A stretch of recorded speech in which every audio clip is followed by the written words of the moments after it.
Hello दोस्तों। मेरा नाम है आरव सिंह और आप सभी देख रहे हैं हॉरर रेडियो। तो दोस्तों, आज की कहानी जो है वो है कानपुर की गोविंद नगर की, और ये एक सच्ची कहानी है। तो दोस्तों, ये कहानी पूरी देख के जाइएगा और देखिएगा इस कहानी में क्या क्या होता है।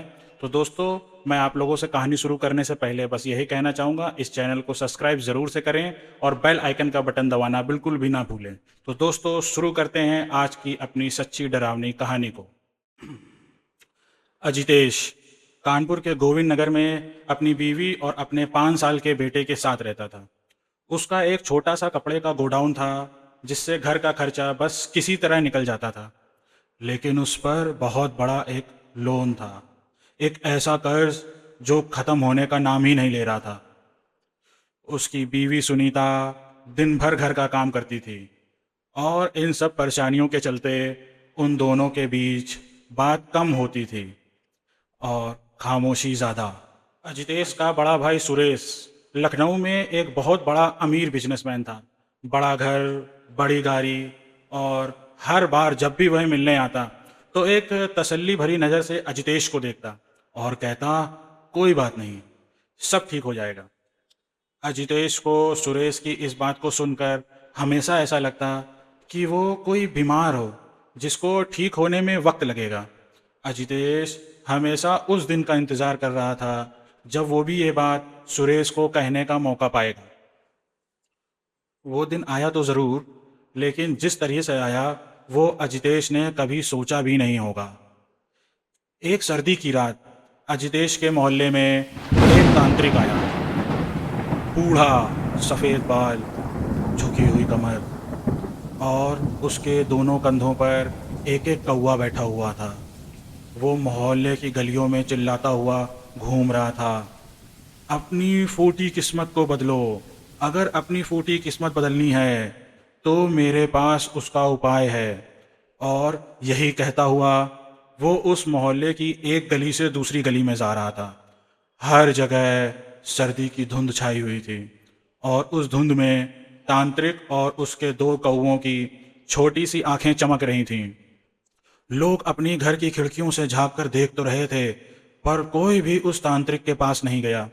अजितेश भी उस तांत्रिक को दूर से ही देख रहा था, लेकिन कुछ देर में वो तांत्रिक वहां से चला गया। लेकिन उस रात अजितेश पूरी रात नहीं सो पाया। वो अपने टूटे हुए मकान और उससे भी बेकार उस अपनी जिंदगी के बारे में सोचता रहा। वो सोचता रहा कि क्या उसे उस तांत्रिक के पास जाना चाहिए था। अगली सुबह बिना किसी से कुछ कहे अजितेश सीधा उस तांत्रिक को ढूंढते हुए उसके पास चला गया, इस उम्मीद में कि वो अपनी बुरी किस्मत किसी तरह बदल पाएगा। जैसे ही अजितेश ने सही टाइम पर किसी पंडित से बात करने का सोचा, वैसे ही मैंने भी थोड़ी देर पहले ही मेरी लाइफ में कुछ पर्सनल इश्यूज चल रहे थे, जिसका कोई ना सॉल्यूशन मेरे पास था और ना ही मेरे घर वालों के पास था। और तो और धीरे धीरे ये इश्यूज इतने बढ़ते चले गए कि मैं खुद सोच में था कि मैं आखिर करूं तो क्या करूं। लेकिन फ़ोन स्क्रॉल करते हुए मुझे पता चला कि इसका जवाब कुछ, जो क्या होता है कि पंडित होते हैं या कुछ तांत्रिक वगैरह होते हैं, उनके द्वारा मिल सकता है। अजितेश लोगों से पूछ पूछ कर फाइनली उस तांत्रिक के पास पहुंच गया। अब भी उस तांत्रिक के कंधों पर दो कौवे थे। वो अपने साथ हो रही परेशानी के बारे में उस तांत्रिक को बताया। उस तांत्रिक ने उसकी पूरी बात सुनी और उसे कुछ ऐसा बताया जिसे सुनकर वो शॉक्ड हो गया। उस तांत्रिक ने उसे बताया कि कौवे पितृलोक के दूत हैं, जिंदा और मुर्दा लोगों के बीच का दरवाजा, और अगर उन्हें काक तंत्र से सही ढंग से साधा जाए तो वो हर काम करते हैं जो इंसान के बस में नहीं होता है। लेकिन ये सिद्धि बहुत खतरनाक है। इंसानी खून मांगती है, रोज सुबह, बिना किसी चूक के। अजितेश को अपनी उंगली काटनी होगी, थोड़ा सा खून दाने में मिलाना होगा और कौवे को खिलाना होगा। और अगर एक दिन भी चूक हुई तो ये संधि टूट जाएगी और फिर खुद अजितेश की जिंदगी पूरी तरीके से तबाह हो जाएगी।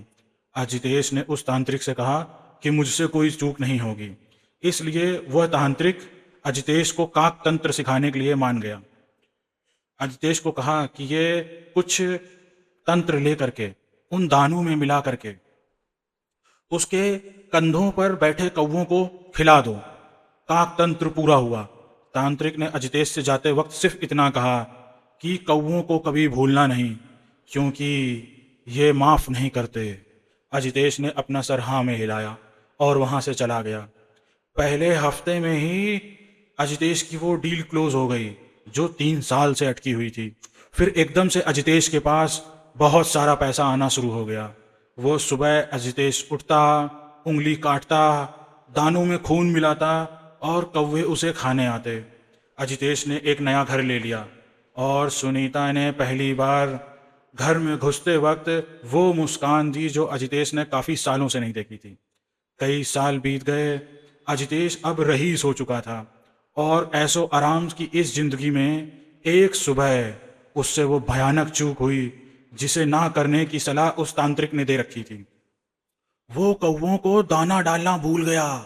धीरे धीरे अजितेश दाना डालने की विधि हफ्ते में एक बार करने लगा और फिर टाइम के चलते वो भी बंद हो गई।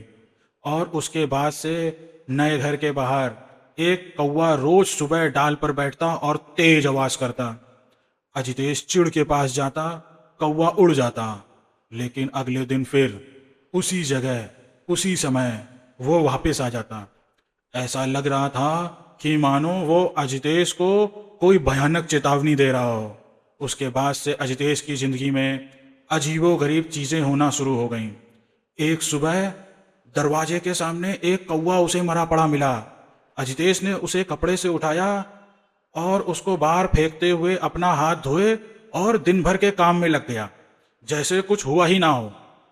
अजितेश अपनी अय्याशियों में मग्न था। धीरे धीरे उसके बिजनेस में लॉसेस आने लगे।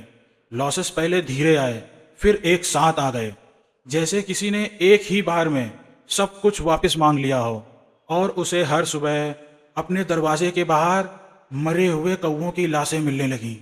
इतना ही नहीं, जिस दिन से उसे सबसे ज्यादा फायदा हुआ था वो डील उसकी कैंसिल हो गई। एक पार्टनर फ्रॉड करके गायब हो गया और अजितेश के गोदाम में आग लग गई। पैसा कहाँ और कैसे जा रहा था अजितेश को कुछ समझ ही नहीं आ रहा था। ऐसा लग रहा था कि मानो कोई रोज उसकी तिजोरी खाली कर रहा है। नए घर में रहना अब उन लोगों के लिए अफोर्डेबल नहीं था। अजितेश और सुनीता अपने बेटे के साथ चुपचाप अपना सामान उठाकर पुराने घर में वापस आ गए, बिना इस बारे में कोई भी बात किए। पुराने घर में आकर जब अजितेश ने पहली बार बाहर झांका तो उसकी सांसें रुक गईं। छत पर, दरवाजे पर, रेलिंग पर, पीपल की डाली पर, हर एक जगह जो घर से सटी हुई थी, हर जगह बस कौवे ही कौवे थे। वो चुप, बिल्कुल चुप, बिना हिले बिना उड़े एक टक घर को देखते रहते थे, जैसे वो जानते थे कि वो आएगा। अजितेश ने घबराहट के मारे दरवाजा बंद कर लिया और कुछ देर अंदर ही रहा। उस रात पूरे समय अजितेश की बेडरूम की खिड़की पर टक टक होती रही। एक कौवा बैठा उसकी खिड़की के कांच पर बार बार अपनी चोंच मार रहा था। अजितेश ने ध्यान से देखा तो उस कौवे की लाल आंखें रात के अंधेरे में चमक रही थीं और अजितेश को ही घूर कर देखी जा रही थीं। अजितेश ने अगली सुबह उठते ही अपनी उंगली पर एक कट लगाया और अपना खून दानों पर लगाकर कौवों के खाने के लिए रख दिया, लेकिन कोई भी कौवा नहीं आया। अजितेश का बड़ा बेटा, जो कि अब 15 साल का हो गया था, वो अब बहुत शांत रहने लगा था। वो किसी से कुछ नहीं बोलता था। कोई उससे ज्यादा पूछताछ करता तो वो उसके ऊपर गुर्रा देता। बस वह अपनी कॉपीज में दिन रात काले कौवे बनाते रहता, इतना कि क्रेयॉन से उसके हाथ भी काले हो गए थे। एक रात ऐसा हुआ कि अजितेश बहुत डर गया। उसने शीशे में अपनी गर्दन पर निशान देखे, गहरे, काले, बिल्कुल चोच के जैसे, लेकिन वो कब आए, कैसे आए, उसे कुछ समझ में नहीं आ रहा था। अजितेश अब बहुत ज्यादा घबराने लगा था। वह फिर से उस तांत्रिक की तलाश में निकला। तांत्रिक की झोपड़ी का दरवाजा थोड़ा सा खुला हुआ था। अंदर से कोई आवाज नहीं आ रही थी। बाहर भी कोई नहीं था। आंगन बिल्कुल सुनसान पड़ा था। पर अजदेश जब अंदर गया तो उसके रोंगटे खड़े हो गए। वो तांत्रिक जमीन पर अधमरा सा पड़ा हुआ था। उसके शरीर पर गहरे निशान थे, चोंच के, पंजों के। कपड़े उसके फटे हुए थे और उसके चारों ओर कौवे ही कौवे थे। तांत्रिक अधमरी हालत में ही अजितेश को देखते ही उस पर चिल्ला पड़ा, मूर्ख, तेरी वजह से आज मेरी ये हालत है, निकल जा यहां से, वो तुझसे अब सब कुछ छीन लेंगे। तांत्रिक के नफरत भरे शब्द सुनकर अजितेश एकदम डर गया और वह बिना रुके सीधा अपने घर चला गया। और तब उसने बीवी सुनीता को सब कुछ बता दिया। उस रात आसमान में गहरे काले बादल छा गए। पहले एक कौवा आया, फिर 10, फिर 100, फिर इतने कि पूरे आसमान का रंग ही बदल गया। उनकी चैं चैं की आवाज एक साथ हवा को काट रही थी। अचानक अजितेश का नाम उसकी बीवी सुनीता ने जोर से चीखा। आवाज उसके बेटे के कमरे से आ रही थी। जब अजितेश वहां गया तो उसके बेटे को अजीब से दौरे पड़ रहे थे, जैसे मरने के समय कोई कौवा फड़फड़ाता है, बिल्कुल वैसे ही उसका बेटा छटपटा रहा था।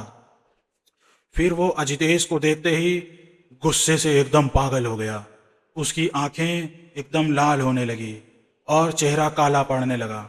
अचानक उसके होठ एक कौवे जैसी चोंच में बदल गए और अजितेश के ऊपर उसने हमला करना शुरू कर दिया।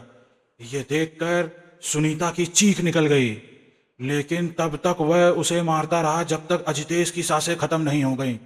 और तभी अचानक से उनके घर के अंदर सैकड़ों कौवे घुस आए और अजितेश के शरीर से उसका मांस नोचने लगे। यह सब देखकर सुनीता की रूह कांप गई थी।